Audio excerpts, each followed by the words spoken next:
كل ست عارفه جوزها محتاج ايه بالظبط. تقدر. معلش يا دكتور صلاح، أوكي. احنا دلوقتي اللي احنا عايزين حاجات محدده، لان الكلام برضو اللي انت قلته ده في المجمل يعني في العام. لا انا عايزه اقول للست اعملي 1 2 3 بالظبط. ايه ده؟ اديني نقط محدده تمشي عليها. اوكي، انا بقول للست احترميه. اظن دي حاجه ازاي يعني ما يعلي صوته ما ردش عليه مثلا. لا، مالناش دعوه بالمشاكل. انا بتكلم في المجمل. معلش، تمام. الاحترام والدافع النفسي القوي بالنسبه للراجل، او الطاقه الايجابيه اللي الست بتديها له، ناس كتير قوي مش عارفاها. يعني ايه اديله طاقه ايجابيه؟ يعني ايه انا اتكلم دايما معاه في مشاكله حتى في شغله؟ يعني ايه احتويه الاحتواء النفسي الكامل؟ ان انا ما يكونش عنده اي تفصيله في حياته انا براها، ما بقاش دايما شايفه ان هو كل ما بيحصل له مشكله انا قاعده وماليش علاقه، ده شغلك. ازاي؟ هي الست بقى هي دي المشكله.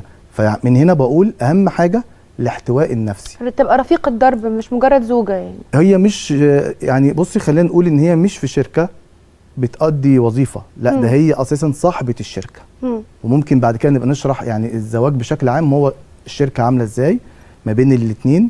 ممكن يكون في طرف في الاثنين داخل شركه، هما الاثنين داخلين في شركه واحده، بس انا حاطط لنفسي في الاستراتيجيه بتاعتي النجاح بالنسبه لي او البروفيت بالنسبه لي هو اسعادك انت مش اسعادي انا. طب دكتور، في حاجه مهمه قوي بقى كل الستات بتسأل عليها، هل الراجل فعلا ممكن ينسى الحب الاول في حياته؟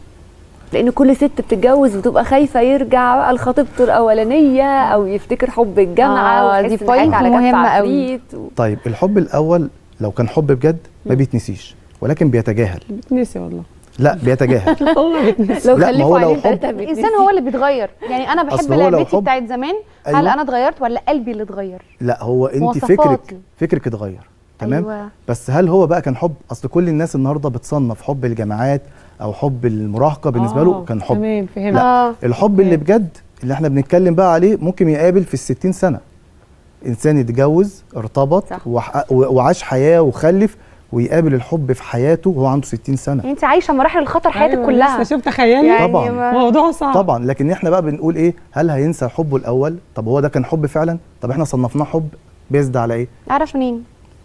انت عايز ده سؤال. اعرف منين؟ اعرف منين ده كان حب ولا مش حب؟ اذا كان هو كل الصفات اللي انا حباها في الشخص فعليا، اول حاجه ده حب. اذا كان هو فعليا كان بيحاول يرضيني بدرجه كبيره، مش زي ما بنشوف بقى النهارده في الجامعات